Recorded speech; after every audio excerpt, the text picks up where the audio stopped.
And we're live.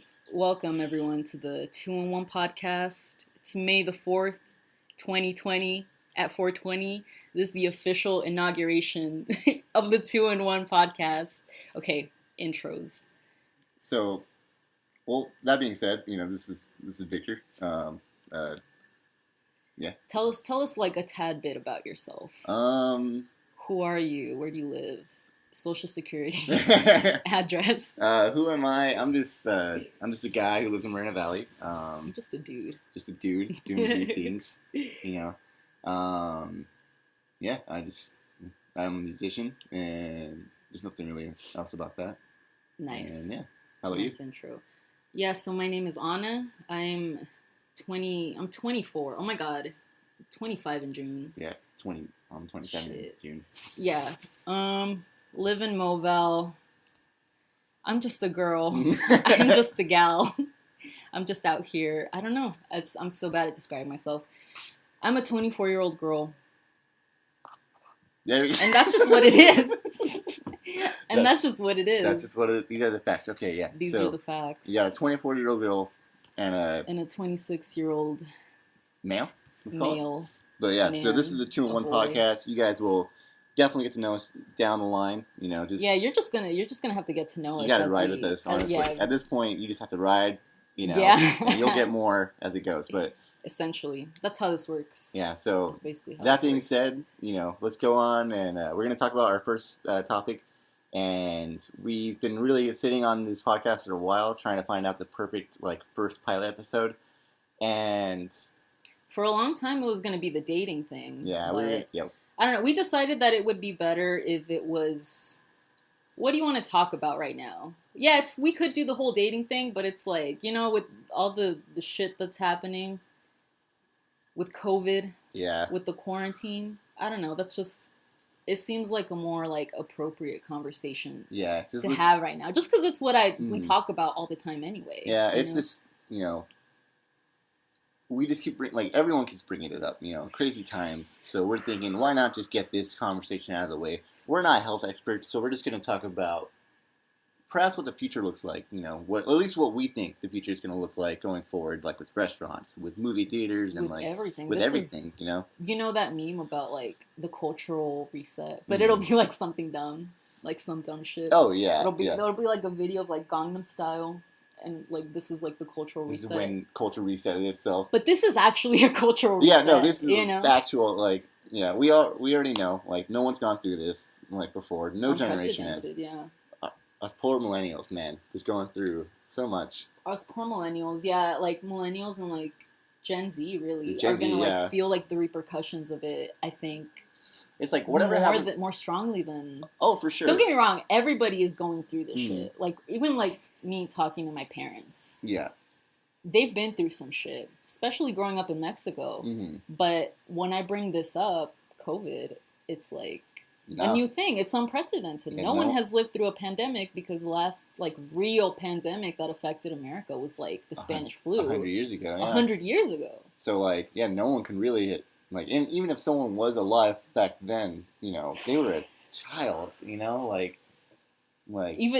if they were alive back then, they're old. People do live up to 100 now, probably. Oh yeah, I mean, if senile, if not senile, then they have no memory of it. It's as simple as that. So, but I don't know. What do you think? What do you think is gonna be gone? Do you think it's just mostly corporations, restaurants? Small restaurants. I think for sure. I think small businesses right now, especially businesses in the food industry, are the highest. Any small business in food and entertainment, anything having to do with a lot of people being there. Oh yeah. Are gonna be hit the hardest. I mean, you know what I mean? That's just what it is. Because I can imagine small venues. Recently, by the way, I'm from Victorville, California. I don't know if you guys If you guys rock with the high desert. If you rock with the high desert, shout out. I don't. Yeah, no, not after. I'll go there. I'll go there for a day, and I need to come back. I need to get out of here. It's a cool place if you're trying to if you're trying to kick it. If you're trying to kick it and only kick it in your garage, do some drugs, and by drugs, fun. That sounds fun to me. I think that sounds cool. It's fun, yeah, for sure. But it's really just a place to like retire. It's a pile of dirt. It's okay, and it's my pile of dirt. But it's your pile of dirt. Yeah. Still love it. Loyal to the soil.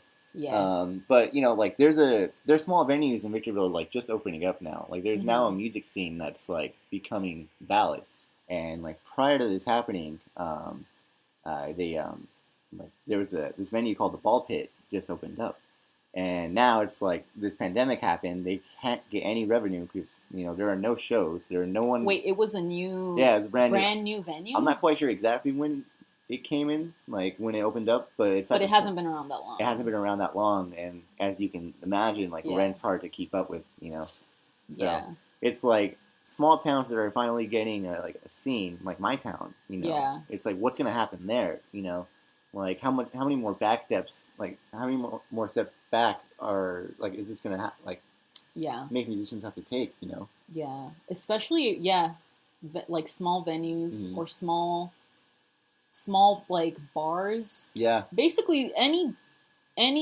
entertainment or like social adjacent business that isn't owned by like a conglomerate or some kind of like big company, like family owned stuff or like like really like small time shit. It's just like for example, I look at like the MTL, right, or like the Menagerie, and I'm just like racking my brain, like how are these, like how is it going to be after? Are they going to survive it? You know what I mean? Like how much of a buffer, I guess, in terms of cash, in terms of capital, whatever you have to leverage, how much of a buffer did these individual places actually have? Yeah. To be able to withstand any emergency, any sort of event, any event that they would have had to close down. I'm like, you can't, if you're small time, if you're family owned, it's not happening. It's just not. Yeah, because just based off like what we already know, how like the average American just cannot afford a $400 expense. Like I'm gonna be real with you guys, I can't. Like if something happened, like that cost $400, $300, I can't do it. Yeah. And that's, who knows with the family, who are just like who has a closed down like store and all that. Just I mean, I'm just like speaking like from experience. Like my family has 2 restaurants. One of them is like more quick service. One of them is more like sit down full service restaurant. There's been discussions about like the full service, maybe like not. I mean, let's be realistic. Might not make it. I do have faith in the quick service one, because that one like it's more. I don't know. I've always had faith in that one. That one can like survive a lot of things, like, and it's just been around longer. More people know it, and even now it's like business has slowed down a lot. So, like over 70% of like revenue totally has been cut. But the advantage of like the small or the quick service one is that being like the small space that it is, I don't know, its expenses are just not that of the second one, the full service one, which is like, it's a restaurant. It's a whole ass restaurant. Yeah. That you don't, like, yeah, you can go and order for takeout, take your food home. But at the end of the day, it's, you go there to sit down and eat and like enjoy the atmosphere and like be in the environment. And that's not happening. Yeah. That's not happening right now. But no, yeah, it's like in the end, like it makes you think what's gonna happen to everyone else, and how are we gonna like come back from this? And even if like things do open up like sooner than later, what's gonna like? How are people? I mean, and I was telling you about this in the morning. How are people gonna react? Because I've seen people say like, even if this thing gets lifted, things, let's say from one day to the next, go back to normalcy. There are people that are like, I don't know, I'm still cautious. I might still wait it out a month, a couple weeks, however long, until I actually begin going out again. I mean, if you think about it, how many doomsday preppers are there going to be now after this? Like every doomsday prepper and every germaphobe has just been validated to the extreme. Nice. Like it's to the point where it's like I mean, they're probably going to ramp it up after this. If things go back to normal, and life can go on. You think doomsday preppers are gonna like go like just be like, all right, I'm done. I don't have to prep anymore. If anything, they're just gonna have that that rush of like, oh, I was right, baby. I think like can't wait. I can't wait to do it again. To rub it in everyone's faces. I do think some trace of like doomsday prepperism is totally gonna like remain. Oh yeah. This. I don't know if it's gonna be like to that level of like building a bunker and getting cans and all this canned food and the water and shit. But people will be more. Conscious. They will stockpile a little bit more. Yeah, I'm doing it now. Like I'm buying. I find myself doing it without even just because like you go to the store and it's like if I don't get a couple of these like baby wipes or some shit, I'm like I don't know the next time I'm gonna see them. 2 of everything. 2 of everything. Why not? Like just carry to the park. Just have it with you, man. Like at least like, and it's not bad to have a stockpile of food that's non-perishables that you can just have because. We live in California. I mean, we were already like supposed to be ready for the big one. Yeah, and I mean, if this pandemic is any lesson of anything, it's showing like we're not ready for a huge natural disaster like that. Oh no, we're not. Yeah. Because this is if you think about what other worst case scenario, like the big one, and it's like actually catastrophic. Yeah. If we're responding to COVID like this, what hope do we have about how an actual natural disaster would be handled? Yeah. I mean, and we have proof of it already. Look at Hurricane Maria in Puerto Rico or Hurricane Katrina back when Bush was in office. And I mean, the signs were already kind of there. Just because it didn't happen on like such a large scale, maybe not everyone took it as the foreshadowing of okay, if we did go through a pandemic, how would it be handled? Yeah, I mean like or climate change. Yeah, well that's the thing too. That's climate change is one that's like all around. Like this is the dry run for any like natural disaster that could happen due to climate change. If we don't get our grips together, man. Like who knows when we start seeing some damage happen, like. I do think, like, one of the things that I was afraid of happening, that I, like, low-key do see happening now is, like, okay, when the quarantine started, it hit everyone kind of as, like, a shock, because it was almost, like, one day to the next changes. Yeah. Like, one weekend, like, the restaurant was open, and then the next it just wasn't. Yeah. And that hit a lot of people as a shock, and it was, like, shocking at first. But as time goes on, I see people becoming acclimated to it, unfortunately, because that's not what I necessarily want to happen. You would want some real change to come about, not people to slowly accept this defeat. No, yeah. You know? I mean... Other places, other countries froze rent, froze mortgages, utility payments... car payments and we did like a half-ass, like we did the stimulus check and that's it. And you think that would like spur some sort of like outrage, and I think people were outraged, but at the end of the day people are so pressed that they're just like, we don't have time, like we have to I don't know, we don't have time to be outraged, we have to go to work. Yeah, well I mean like that's the thing, it's like you have people who are adjusting, but then you have everyone who is just the complete opposite, who are just rioting and all, not just protesting, that's a better word for it. To go back out. Yeah, like I mean, again, not to bring up Victorville, just to give you a glance of what, like some insight of what I grew up with. It's just like I have these people like my hometown, like people just like on a bridge, like collected together, like just saying COVID is a hoax. People are opening up gyms. That's right, yeah. There is no, like, there's no, like, they don't believe it, It's, to them, it's invisible, and they don't see it, and they don't, if it doesn't affect them, then it's no big issue. And, like I'm not saying everyone from Victorville is like that, but, like, there is that kind of, like that kind of outrage that's out there, and, it's in my neighborhood, at least, so.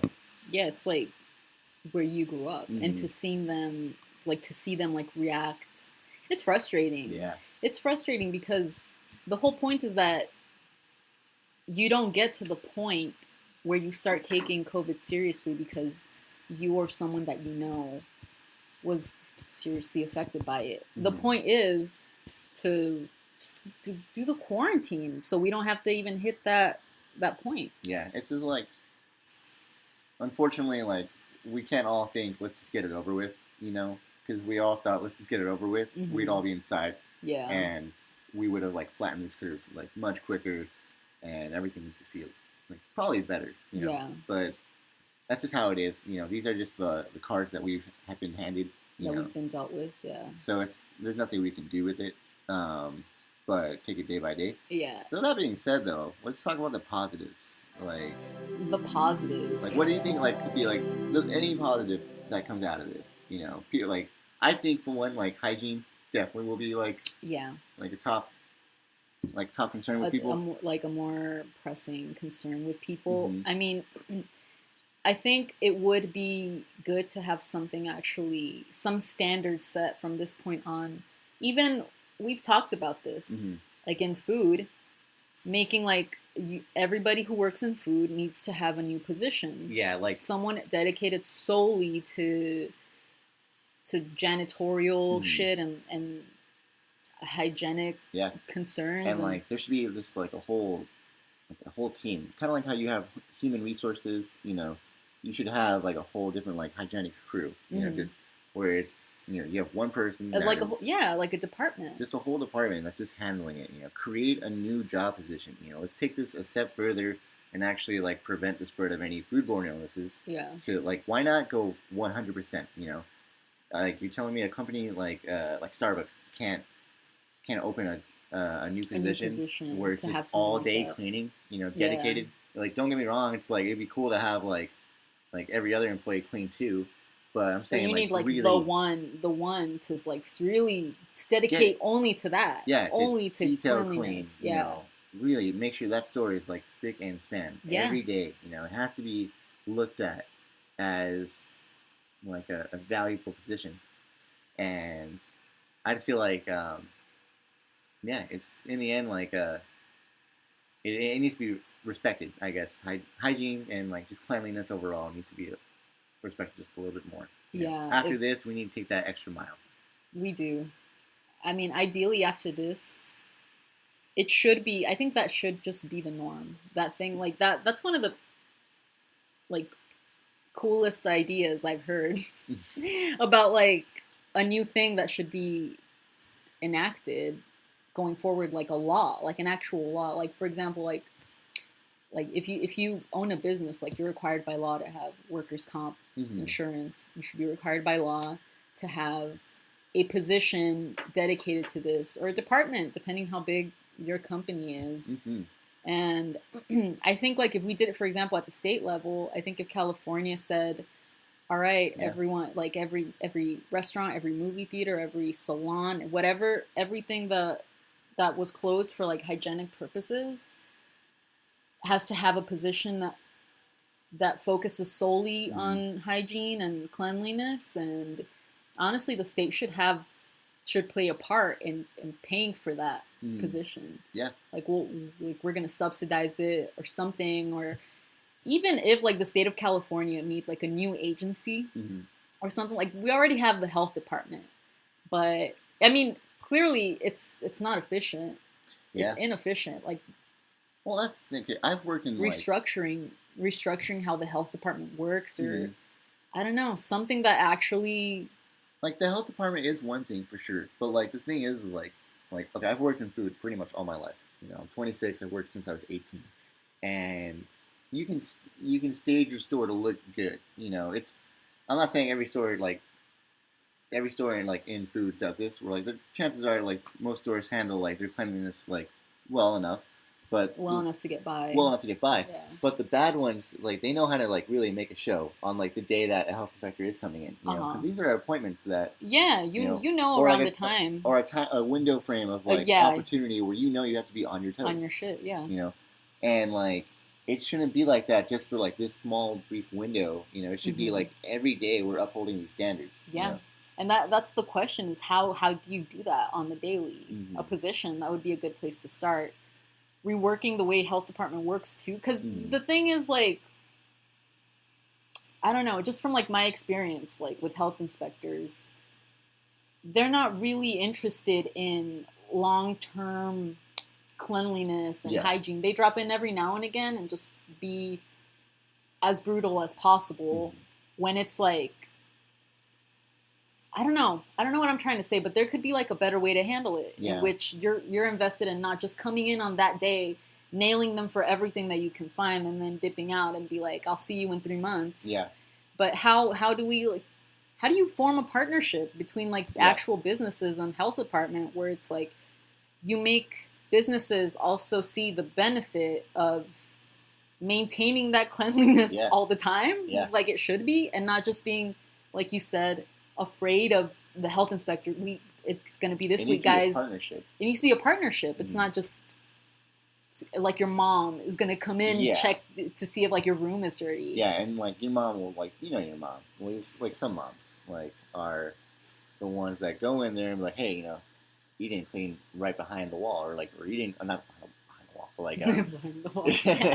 you didn't clean, you didn't dust your shelves or anything like that. You know, you didn't vacuum this corner. You know, you should have moved your equipment right here to the left, and you could have easily vacuumed that spot. You know, you were just being lazy. You know, it shouldn't be like that. You know, well, I don't know. Like, I feel like, no, I get what you're saying. Yeah, it should be like, if a parent wants to make sure that their kid's room stays clean, what incentives are you going to give them? How are you going to teach them to? And I mean, a business isn't a child, but I mean, you could say the same. There does need to be a partnership, because how else are you even going to begin to get your foot in the door of establishing that sort of accountability? Oh yeah, you know, yeah. And in a way that is realistic for businesses to do, which would be like a position, for example. I don't know. I really like that idea. Having like a position dedicated only to that. That's doable. Yeah. Every business should do that. Every business could do it. But like, there's like, even then, like, we say this now, and like, I'm just thinking about it, like we had one dedicated like position for it. You know, what happens on days where like someone's short-staffed? You know, and like, I mean, everything isn't going to be 100% all the time, and I think the point is to narrow that window of shittiness and like dirtiness as narrow as possible. Yeah. You know? Yeah. Oh yeah. Okay. I don't know. I think it's. No, I see what you're saying. And hey, I don't know. We're just spitballing. Maybe that position, it could be a whole department. Yeah. Depending, I don't know. Ways could be worked around it, but I think no matter like how you look at it, not everything is going to be 100% clean 100% of the time. Yeah. But the best way to go about it is to minimize the time that it isn't.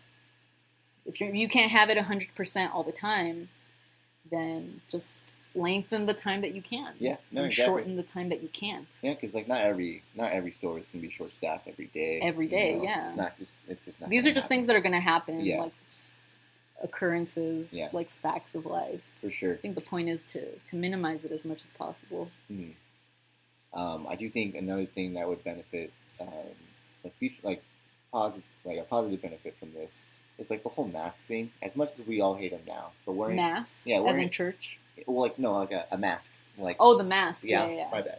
Like wearing. I thought you were gonna say mask, and I'm like, yeah. Oh yeah, going to church. Yeah. It's great. Anyways. I really thought you were going to talk about like how mass is wrong. Imagine. We're gathering in big crowds anyway. Yeah. Shit's dirty. Churches, I bet you, are so dirty. Yeah. Honestly, churches are the pews dirt. Cleaned up? Is that holy water is filthy. Everybody's dipping their fucking hands into it. Finger in there. Everyone's like touching their fucking nuts and then going in the holy water. Scratching their ass, you know. Oh, totally. Somebody like totally has like scratched their ass and like gone in the holy water right after. Had a little scandalous like meeting with someone before church, you know. Maybe they got a little dirty, you know. Yeah, what's in that holy water? Who's to say? We should start there. It's not just holy water. We need to ban holy water. I think that's where you start. That's a cesspool. I'm not even kidding. Holy water is a cesspool. Honestly, yeah. But yeah, no. Then wearing a mask Wearing a mask. I think overall, like I think might be something that sticks around. First off, I think for food workers. For food workers, yes, sure.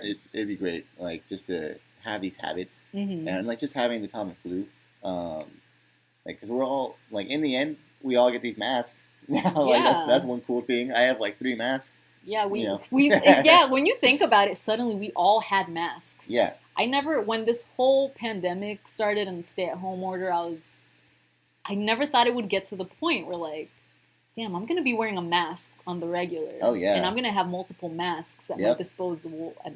Certain masks. To go to certain outfits. People literally, there's people selling masks like on Designer the corner masks. Of like where Nick's store is. Mm-hmm. Like you know how there's like people at that intersection. Yeah. That would be selling whatever shit. It's masks. Now they're selling masks. Yeah. Like different designs. It's like a fashion thing now. That being said, the most popular mask is a Kobe Bryant Laker mask. Like that's I've seen that the most out of anything. No way. Yeah. Wait, really? From like people? Just overall, just like from looking at people. Yeah. Like I've seen. Do you get a lot of people coming into Chipotle? Yeah, just with the Kobe mask. Yeah, just. That's crazy. Straight up. Wow. Or like. That or just like a regular Laker mask, Kids' masks are super, like kid designs. Because I've seen, like when I go to the store and like it's like little kids wearing masks now too. Yeah. There'll be like little like Mickey Mouse, like kids' designs and shit. It's dystopian like, cute. I'm sorry that like I find this cute, guys, but like, come on, dude, you gotta find something cute. The mask is kind of a look. I'm not even gonna lie. It kind of looks cool. Like low key. Like yeah. Do you know what I mean? Oh yeah, for sure. Like imagine if like going forward, like it'd be cool to start seeing like TV shows that have like characters in masks. Like. I like this is something I've thought about. Like what's gonna be the first coronavirus movie? That someone's someone's writing that shit right now. Yeah, for sure. Or like or references. Oh yeah, jokes. Yeah, anything. Comedians are gonna be like, how could you not? It's like this episode. It's how could you not, man? Like everyone. How could you not talk about? How could you not bring it up? Yeah. This is gonna influence.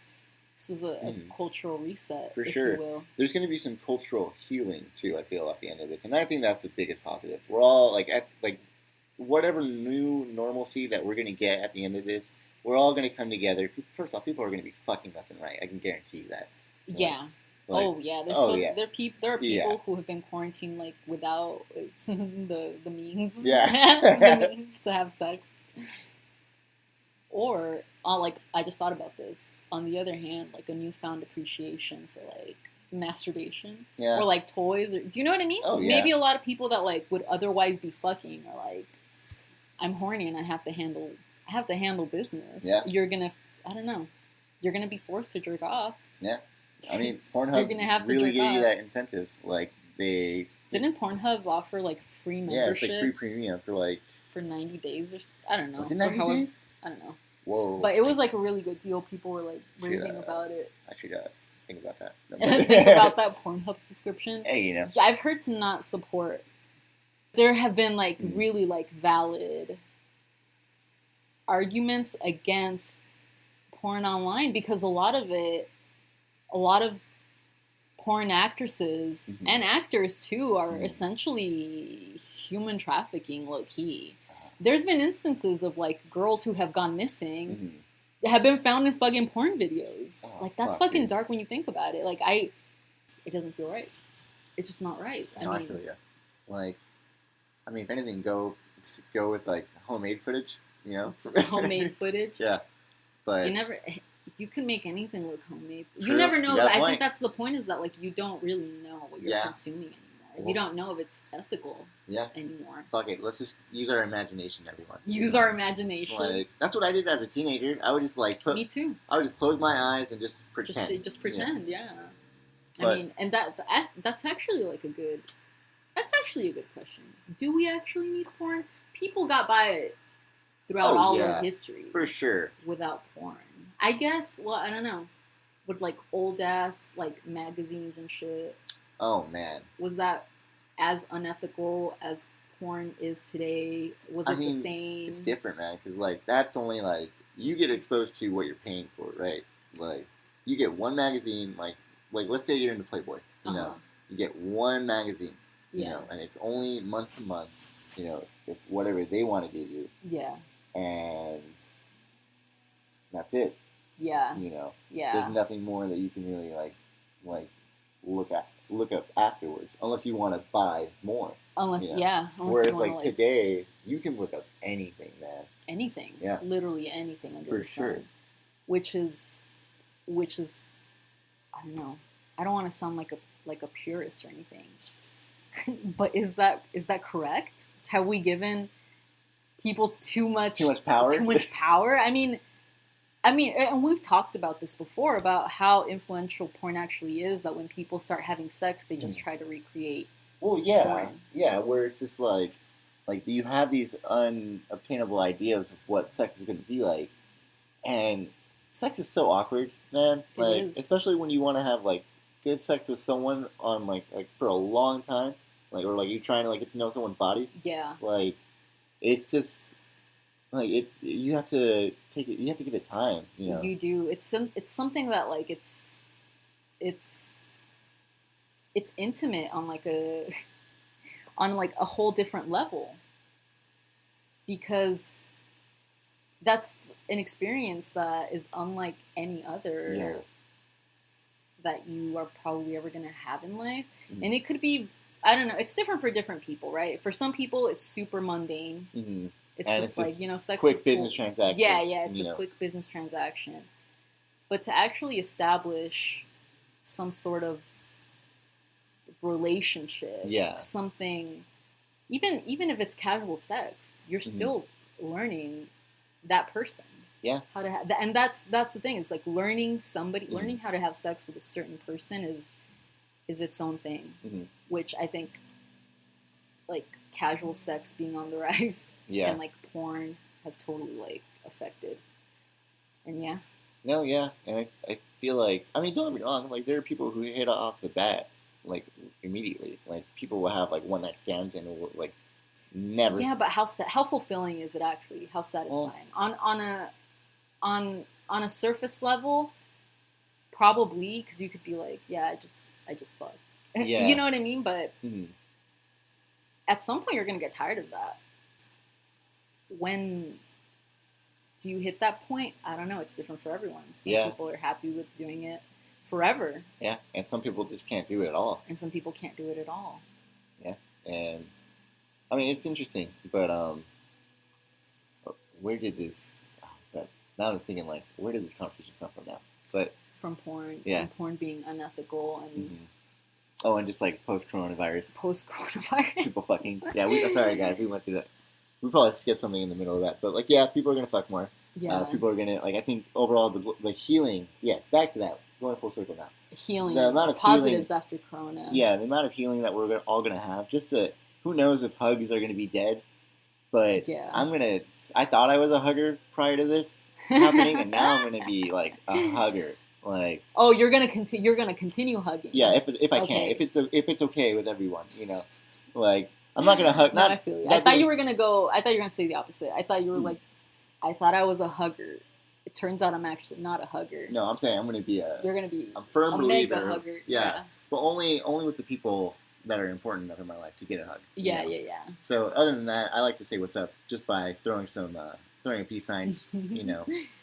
So that's throwing some deuces. Yeah, ideally, like honestly, I'd much rather say what's up by just nodding my head and being like, you know, peace sign. I think that's how I greet most people, anyways, with like a wave or something. Yeah, it has to be like a close person for me to be like, let me get like, I don't know. And Mexicans hug a lot. Mexicans hug a lot and like kiss on the cheek, and I wonder if that is going to change. Yeah, I think on my end, I don't think I would have come out more of a germaphobe on my end, but I definitely would be more cautious around other people, if anything, not to seem rude about it, because you don't know if some people's boundaries changed after this. Yeah, you know. If anything, permanently. Oh yeah, for sure. I definitely don't want to approach people with a handshake anymore. Like, I don't know. Like, I don't want to. I don't know. Like, I feel like just coming up to people and it's changed, right? The dynamic has changed. And it may be for the better. And like when you really think about it, you know, it's gonna prevent us spreading any more germs. You know, I feel like everyone's hand washing, technique has gotten better. Oh, you know? Totally. You've like been washing your hands differently, right? Oh, for sure. Well, because of work. At work, you probably have to. Well, like do the whole like the overall, hand washing technique. Like, you know, working anywhere in food, you know, hand washing is like you have to take it serious. But the way that you wash your hands, now do you think like, it's changed overall? Because my way has totally changed. Oh yeah, I exaggerate if anything. Like me like, too. How much time I need to like take. But that being said, when it hurts, man, washing your hands too much, oh boy, does it hurt. Like, it really does. My hands have been cracking. I've been using way more lotion because my hands hurt. Yeah, dude. Yeah, lotion is something that I'm investing That's essential. Yeah. Lotion is essential. For sure. Yeah. I don't know. I think it is for sure. That dynamic is going to change. Mm-hmm. How you greet other people. Yeah. If only because people don't want to seem... It's probably just going to be etiquette, manners from now on to be more cautious about physical boundaries and how, I don't know, how are people taking it? Yeah. It's like, I'm cool with it. I don't know if this person is cool with it. I don't know if this person is up for a handshake. I mean, like, maybe it's like the people you meet in your life, you know, let's just start on like stage one. You know, first base is like throwing up signs, like, hey, what's up, bro? You know? Yeah. Or just, like, waving, testing whatever, out. Yeah. And then, like, the further your friendship progresses, I guess, like, oh, you learned to hug. Yeah. Like, we're friends now. No, totally, like, yeah.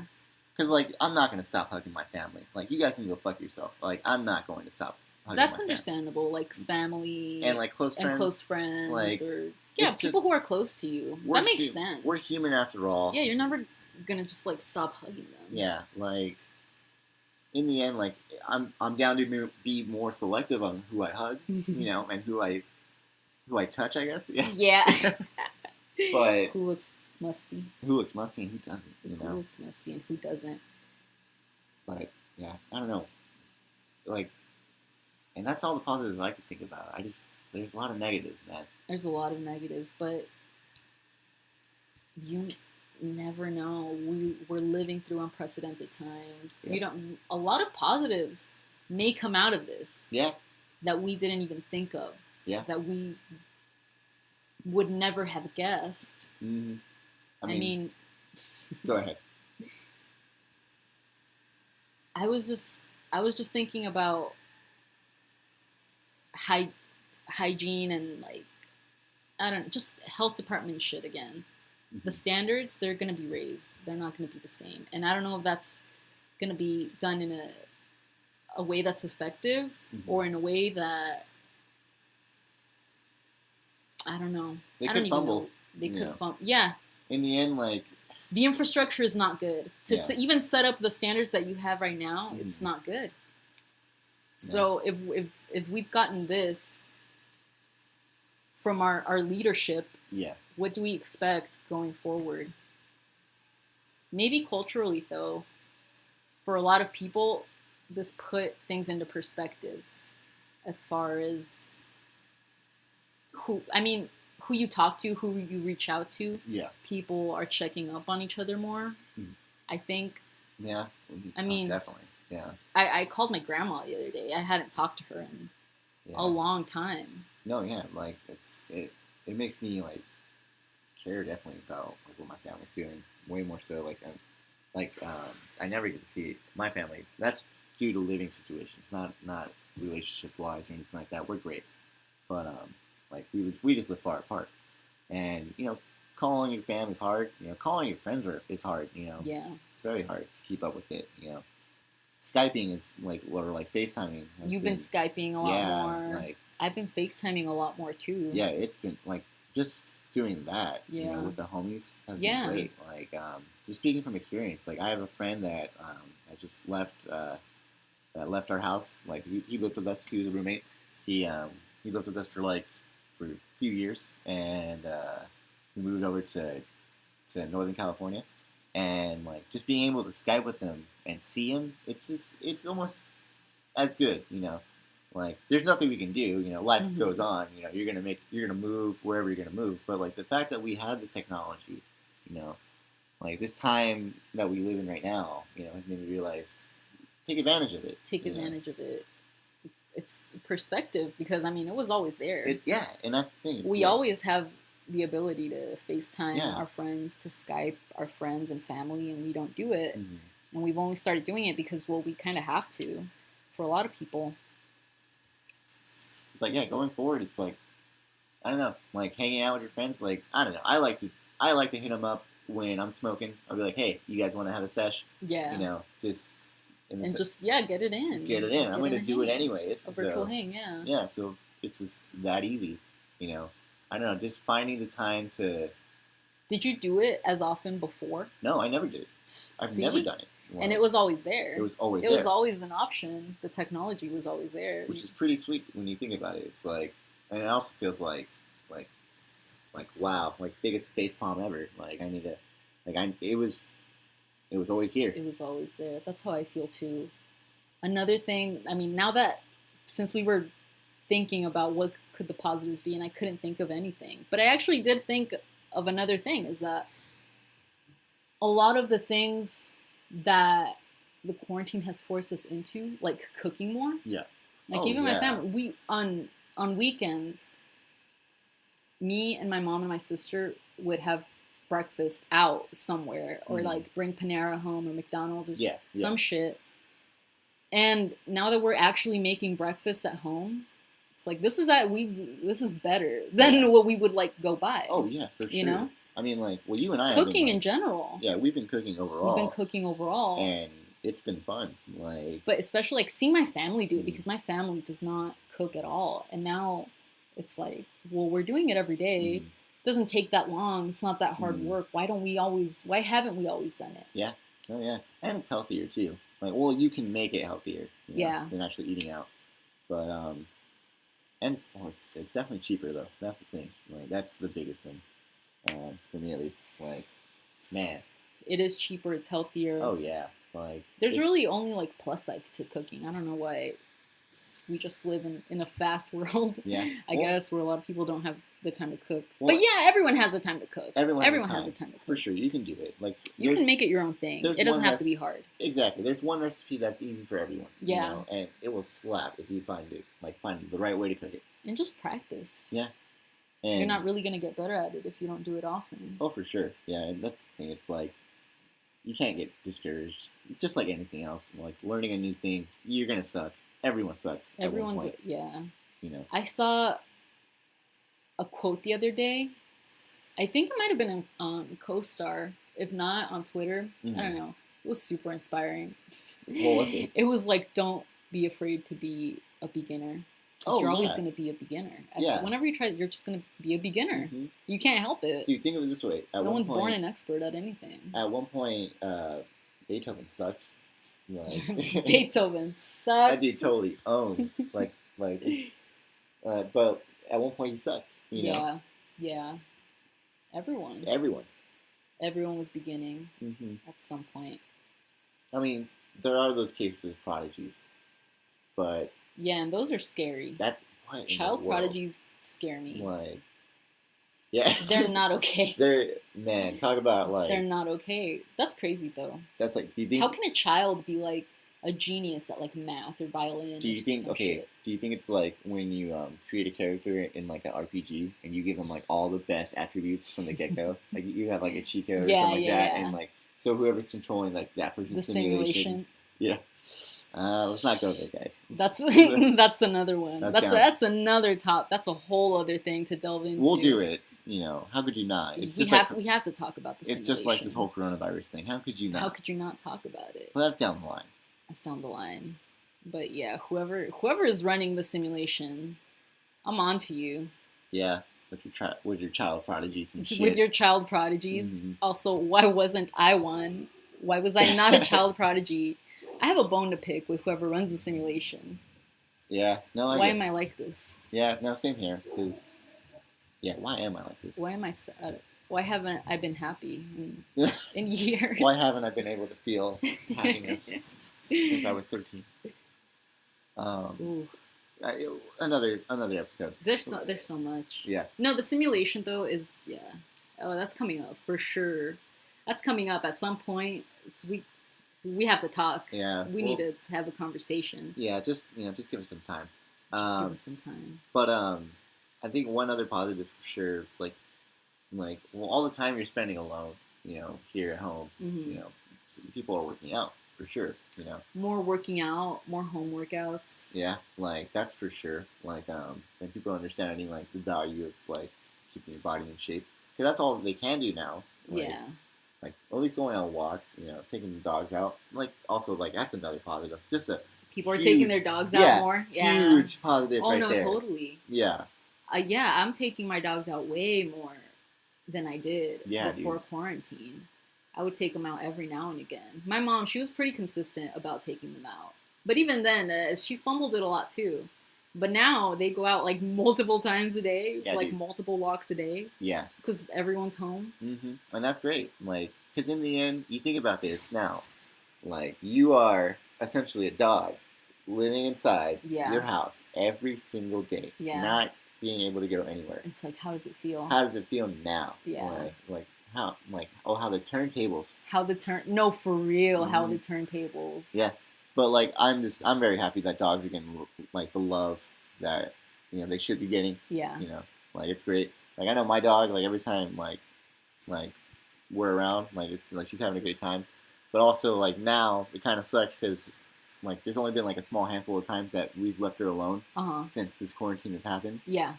And like she'll be alone for like 10 minutes, 15 minutes, like nothing long. Chances are like we're all like grocery shopping or something, But now it hits even more. Yeah, it hits because even more. Everyone's home all the time, so the times that you're not hit harder. Oh yeah. Damn. Yeah, so that sucks. A good point. Like I didn't even think of that. That's one bummer. Sorry to bring that up, but yeah, but you gotta know it. You gotta know it. It's a factor. Your dog's probably feeling the same way. It's now getting like this much more love. And like going forward, we just gotta take care of our dogs more. Be more mindful of what it feels like to be in the house. Yeah. All day, every day. And when you brought that up, that reminded me of another thing that I've seen like being thrown around on Twitter. People are more mindful about like prisoners and prison and how prison is. Like, I mean, we're quarantined now. And it's even then we don't do the conversation justice because we're quarantined in our homes. Oh yeah. Where we have TV and we have showers and we have food and whatever. Mm-hmm. Prisoners are going through this shit on a daily in horrible, miserable conditions. Yeah, dude. Like there's people who don't deserve to be there on like petty like theft. And I mean, okay, remember when the whole stay-at-home order started and a lot of municipalities across California, and I think across the country in general, changed policies about who could be arrested. And basically a lot of them enacted, like, if it's not that serious, essentially, let them go. Yeah. And it's like, why were you not doing that before? Yeah. Why? Because you can make money off of arresting people. And cash bail. Yeah, dude. That's, man... It's a scam, bro. Like, but we all know it's a scam. Like, let's not. How is cash bail constitution? How is it allowed? How does it not against the law to do that? You're holding someone hostage, right? In prison, pre-trial, pre-conviction. Why? Just because you can. Just because you can say, I'm not going to let you out unless you make bail. Yeah, no. That's crazy. Like, but that's it's just crazy. And like the people who are like getting away too, like who are just like being released from prison. Mm-hmm. Like the fact that they're just being released, like, so it wasn't that serious after all. Like that's crazy to me. So like you basically like wasted their time, Essentially, and it really makes you think about like the justice system as a whole. Like what are we? How are we enforcing some of this shit? What are we doing? Why are these people in jail? It's not that serious. Let them go or fucking rework the way punishments are done. I don't. The entire way that we do justice in America is fucked. I mean, in a lot of countries, it's fucked. Yeah. But, I mean, speaking like specifically about the U.S., it's really fucked. There's no correlation. Yeah. There's no correlation to making society better and our justice system. Mm-hmm. They're just not. They're not matching up. They're not linking up. And yeah, I don't know what we're gonna do about it, but Take it day by day, guys. But take it day by day.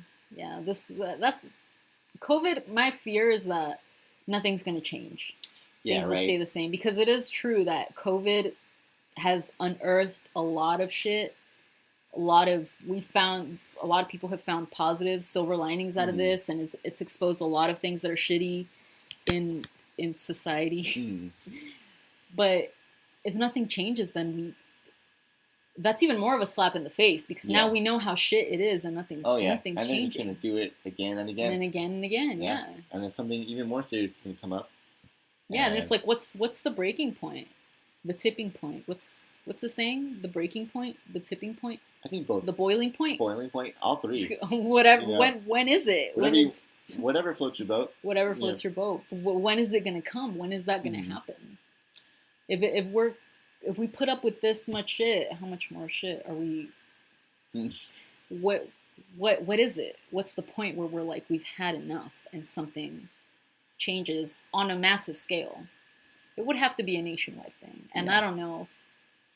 Do you think it's like just a certain amount of deaths overall? Like just people dying, once we hit this many deaths, it's all right, cool, now we got to get serious. Like, all right. I don't know because, like, mass shootings, we had fucking thousands of deaths annually, and nothing came of that. We had little kids, like a national news story of little kids being gunned down at school, and nothing changed. Yeah. That was under a Democratic president, and nothing changed, you know? No, yeah. So what are we to expect? I don't know. I hope I'm proven wrong. I feel like I have such a cynical view of things. I feel like it's okay to have it's not a cynical view. I don't know. It's a matter of like keeping the bar low. Like I believe that we're not gonna make it. Like nothing's gonna change really. So if something does change, the bar has already. Like the bar was already low. Yeah, and I'm gonna be stoked for whatever passes the bar.